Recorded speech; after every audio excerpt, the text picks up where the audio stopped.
18వ అధ్యాయం. ఇదిలో వచ్చి మనం చూసేది ఈ కర్మయోగం పற்றி దానియుடைய మహిమై పற்றி 12 దాకా ఉండే శ్లోకాలలో చూసినాం. ఈ 13లోండి 17 దాకా జ్ఞానయోగాన్ని పற்றி చెప్పబోయేది.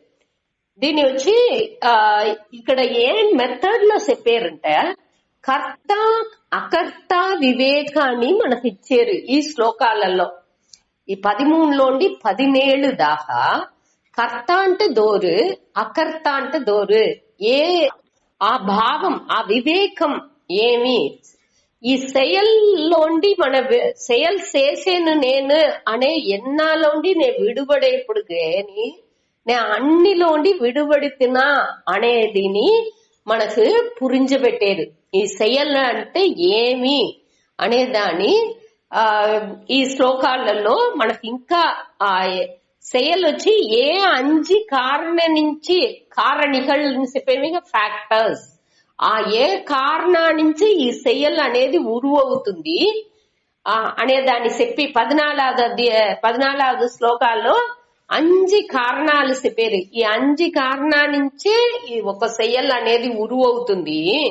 ఆ 5 కారణాలని మన క్లియర్ గా పురించుకుని దాని వచ్చి ఎట్టా మన செயல்படுத்தல, அதாவது அனாத்மானி பெட்டி ஆத்மானி புரிஞ்சுவிட்டேரு. இது అన్నినే అనాత్మావినుடைய செயல்களே. ఈ అనాత్మ అనేది ఏమి అనేది పంచకోశాలు చెప్పిన మన లైట్ గా చూసినాము. అన్నమయ కోసం, ప్రాణమయ కోసం, మనోమయ కోసం, విజ్ఞానమయ కోసం అట అనేసి ఇక్కడ ఆనందమయ కోశాన్ని చేర్చలా కొదవ 4 కోశాలని చెప్పి ఇది ఎట్టా మనని వచ్చి ఈ செயల్ని చెయ్యబెడుతుంది, ఆ செயலுக்கு కారణకర్తగా అమంజుతుంది అనే దాన్ని చెప్పి அதாவது வேற வேற ஆங்கிள் మనకు புரிஞ்சுவிட்டது ఈ శాస్త్రத்தினுடைய தன்மை. அதாவது ప్రక్రియ టీచింగ్ మెథడ్స్ మనకు వచ్చి ఏం పురించాలప్పుడు నేను అహంకారం అమ్మకారంతో ఉండకూడదు. నేను సేల్ చేసేప్పుడు నాకు అహంకారం అమ్మకారం వచ్చింది. నేనే సేల్ చేసేను అనే ఎన్నం వచ్చేదానించే నాకు వచ్చి ఆ గిల్ట్ ఫీలింగ్, అయ్యో నేను చేస్తాను ఇట్ట, నాకు నేనే ఇట్ట చేస్తాను, నేను వాళ్ళతో ఇట్ట మాట్లాడిసా, వాళ్ళు ఇట్ట అనగా హర్ట్ ఫీలింగ్. భోక్త అనేప్పుడు వాళ్ళు ఇట్ట నన్ను చెప్పారు, నా దీన్ని అనుభవించాను, నాకు ఒళ్ళు ఆరోగ్యంగా లేదు, నేను ఇట్ట కష్టపడాను అటాని సింతాని ఒక అనుభవించే ఆ హర్ట్ ఫీలింగ్ ని, గిల్ట్ ఫీలింగ్ ని, ఈ రెండు నేను செயல் చేసేవాండుని ఎంచేను, అదే మరి నేను అనుభవించే వాండుని ఎంచేము. ఈ భావనే కర్త అనే భావం ఉంటేనేని భోక్త అని సేరి వచ్చును అంటానేప్పటికి ఇది నీంగుతనేని మనకు మాక్సిమం ప్రాబ్లమ్స్ వచ్చి నీంగుసును అనేదానికి దీని ప్రధానంగా పెట్టుకుని ఈ 5 శ్లోకాలు 13లోండి 17 దాకా ఉండే శ్లోకాలని చెప్పిండారు. దాని మన విளக்கங்க சுத்தா, அதாவது ఈ உடல் ఒళ్ళు செயல் ஆனா செயல்ని చేసేవాండు ఆ కరివిలు ఇది అన్నినేని మనం ఏమి ఎంచేముంటే దాని అన్నినేని ఆత్మగా ఎంచుతున్నాము, ఆత్మతో దాన్ని సంబంధపడుతున్నాము. అన్ని నేను ఈ ఒళ్ళుతో అభిమానం పట్టేప్పుడు ఒళ్ళే ఆత్మ అని ఎంచుతున్నాము, మనస్సుని సంబంధపడేటప్పుడు మనసే ఆత్మగా ఎంచుతున్నాము. అట తన్మయంగా ఆ మనస్సుమయంగా అవితున్నాము, ఒళ్ళుమయంగా అవితున్నాము. ఒళ్ళు పోటు వచ్చేప్పుడు ఆ ఒళ్ళుగానే మన అవితున్నాము, ఈ మనసులో కష్టాలు వచ్చేప్పుడు మనసుగానే మన అవితున్నాము. దాన్ని పిరిచి మనకి ఇంకా చూసిందుకు తెలాంటుంది. దాని నుంచి ఆ పిరిచి ఇంకాని మనకు సూచేరు. ఇది అన్నినేని వేరనే, దీనికి ఆత్మకు సంబంధం లేదు అనే దాని ఇంకొకతరేని మనకు ఏర్కనవే అది వచ్చి 2వ అధ్యాయాలని మనం చూసిందాము. 12వ శ్లోకాల్లోండి 25వ శ్లోకం దాకా ఆత్మ అచరగ నిర్వికారక అనేసి అన్ని విధాలోని ఆత్మ ఏ మాత్రని దానికి లేదు. అది నిర్వికారక అనేసి అన్ని నేనే కర్త అభోక్త అవేదా వినాశనం నిత్యం అనే శ్లోకాలంతాని అది వచ్చి కమ్ గాతయతి హంతికం అనేసింత మనం చూసిండాము ఎరకనివే. 2వ అధ్యాయాలనే చూస్తాము. ఆ 3వ అధ్యాయాల్లోని 27, 28లో చూస్తాము. 4వ అధ్యాయంలో 18లోని 25వ శ్లోకం దాకా చూస్తాము. 5వ అధ్యాయంలో 13లోని 31వ శ్లోకం దాకా చూసిండాము. 8, 9లో 8వ శ్లోకం 9వ శ్లోకం 5வது పశ్యన్ శృణ్వన్ స్పృశన్ జిగ్రన్ ఆ శ్లోకాల్లోని ఆ ஞானியுடைய நிலைని பற்றி అన్నినే చూసిండాము. అదావదు ஞானிకి వచ్చి ఏ విధ செயల్ని చేయాల్సింది లేదు. వాడొచ్చి ఆ ఉణర్వు నిலைలోనే ఉన్ను. వాడికి వచ్చి ఆత్మ అంటే ఏమీని తెలుసును. దాన్ని పిరిచి వాడు పురించుకున్నాడు. పురించుకున్న వాడు దానిలోనే ఉండింది కానీ వాడికి తెలుస్తుంది ఈ ప్రకృతియే పనిలు చేస్తుంది. గుణాహ గుణేసు వర్తంతే ఇంద్రియాహ ఇంద్రియార్థేభ్యః ఇంద్రియங்கள் ఇంద్రియ విషయంలో పనిలు దాని స్వభావపడి పని చేస్తుందే తవర నే ఇక్కడ ఒక పని చెయ్యలా అనే దాన్ని వాడు తెలివిగా పురించుకున్నాడు. దాని నుంచి వాడు సాక్షి మాత్రంగా చేసే செயల్ని వాడు చేసి వాడు ఒదుగు వాడికి తెలుస్తుంది. అవి ఎక్కడ ఏ ఈగో కోట్ ఈ జల్లడాన్ని ఎట్ట మన డ్రెస్ ని వేసి వేసి ఇప్పుకుంటున్నామో అదే మరి ఏ తావులో ఏ అహంకార జల్లడాన్ని వెయ్యాలనో దాన్ని వేసుకుని వాడు ఆ దీన్ని చేసి దాన్ని ఇప్పిందుకుని వాడు రెడీగా ఉన్నాడు. వాడు దాన్ని పురించి చేసేండు. వాడు పురించకుండా చేయలా. దాన్ని పురించేని ఏ తావులో దేని చెయ్యాలనో దాన్ని చేసి దానిలోండి విడిపడి వాడు వాటికి జాలిగా పోతాడు. ఆ ఈ ఉలహాన్ని ఒక నందవనంగా ఎంచుకుని ఒక లీలైగా ఈ చేసే செயல் పూరా ఒక డ్రామాగా వాడు చేసుకుంటా ఉన్నాడు ఈ జ్ఞాని. అంటే అజ్ఞాని వచ్చి అది పురించకుండా అన్నిని అరియామే నుంచి అన్నితో తన ఆత్మ అటని ఎంచుకు దల్లో లోల్పడుతా ఉన్నాడు. దీనేని ఈ విషయాలన్నీ మనం ఏర్కనవే చూసిన విషయాలే. దానే తిరిగి ఈ 18వ అధ్యాయంలో ఇదిని ఒక సమ్మరీ అనే దానిచ్చి తిరివిని మనకు వేరే విధాలు వేరే వార్తలు చెప్పి మనకు దీని వేరే యాంగిల్లో మనకు దీని అదే విషయాన్ని అదేగా రోగం ఉండే కంటెంట్ ఒకటే బాటిల్ మట్టు వేరే మారి ఇస్తారు అంటారు. అదే మరి ఇక్కడ వచ్చి ఆ వార్తలు వేరే ఎట్టా వచ్చి కర్మయోగి అనే దాని యోగం అనే దాన్ని మారిసి ఇక్కడ వచ్చి సన్యాస సత్వ త్యాగం అనేది దాని సాత్విక త్యాగం అనే దాన్ని చెప్పినారో సాత్విక సన్యాసం అనే దాని 12వ శ్లోకం దాకా మనకు సాత్విక సన్యాసం గౌణ సన్యాసం అనే దాని అదే ఫలాన్ని తురందేదే అక్కడ అని కాబట్టి దాని వచ్చి సాత్విక సన్యాసం అనే అదే కర్మయోగనే కాబట్టి సాత్విక సన్యాసం అనే పేరులో దాన్ని వేరే వార్తలు చెప్పి అదే విషయాన్ని చెప్పినారు. అదే మరి ఇక్కడ అని వేరే వార్తలు చెప్పి ఈ అనాత్మ అంటే ఏమి செயல் అంటే ఏమి అనే దాన్ని మనకు పురించబెట్టారు. దాని సూతాడి 13వ శ్లోకం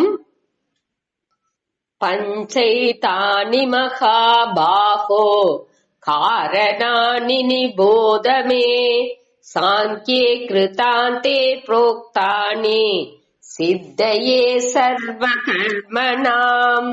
పంచైతాని మహాబాహో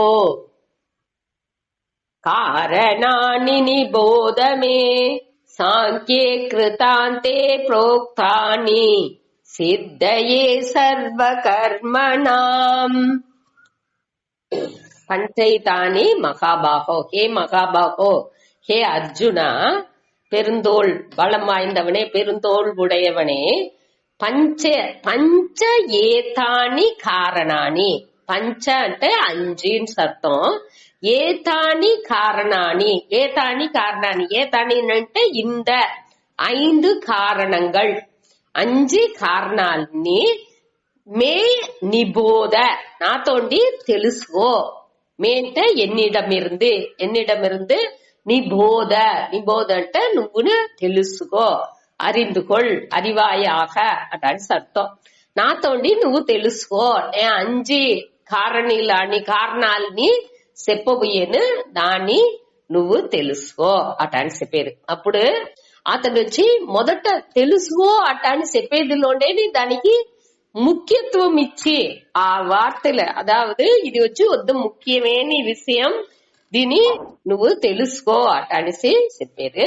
ఏం తెలుసుకోలే, దేని పట్టి తెలుసుకోలే, 2వ లైన్ లో చెప్పేది సాంఖ్యే కృతాంతే.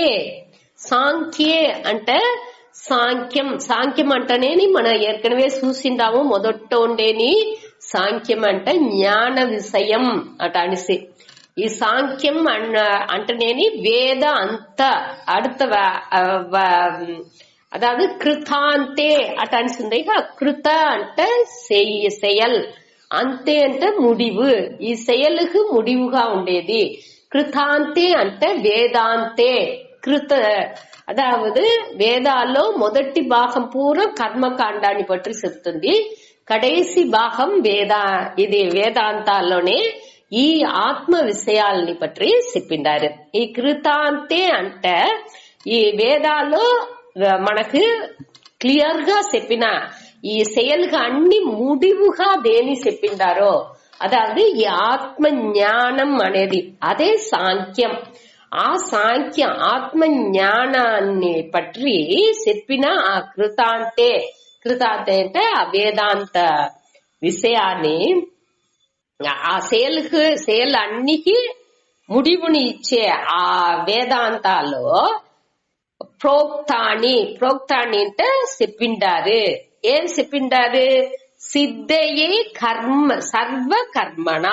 సర్వకర్మణం అంటే అన్ని செயల్లని సిద్ధయే అంటే చేసి ముడించేదానికి, అదావదు ఒక செயல் అంటే దాన్ని చేసేదానికి ఏమేమి తేవై అనే ఆ 5 విషయాలు, 5 కారణాలని పట్టి చెప్పిండారు. ఎక్కడ చెప్పిండారు? సాంఖ్యాలో, అదావదు వేదాంతాలో.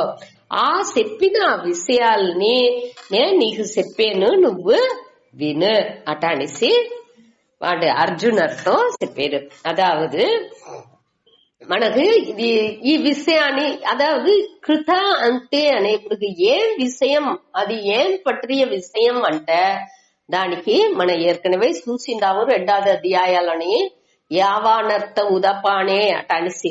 అదావదు 2వ అధ్యాయం 46వ శ్లోకాలో నిండా వెల్లం పెరుకెడుతూ వచ్చేప్పుడు అంత నీళ్లు ఉండప్పుడు ఈ చిన్న నీర్నిలై నుంచి ఏ విధ ప్రయోజనం మనకు, ఆ చిన్న నీర్నిలైలో ఏం ప్రయోజనం అవుతుందో దాని మన ఆ పెద్ద నిండా ఉండప్పుడు ఆ దల్లోనే అన్నిని అనుభవిస్తున్నాము. అదావదు இன்ஃபைனைட் லோ வரையறைக்கு உட்படாததில்லோ இதிலே ஃபைனைட் அண்ணி எல்லைக்கு உட்பட்டது அண்ணி அடம்சுனேகா ఈ కినరు ఈ చిన్న నీరు అన్నినేని పెద్ద వెల్లంగా మనం ఉండప్పుడుకు ఏకపట్ట నీళ్లు ఉండప్పుడుకు ఆ చిన్న దీని మన కన్సిడర్ చెయ్యము.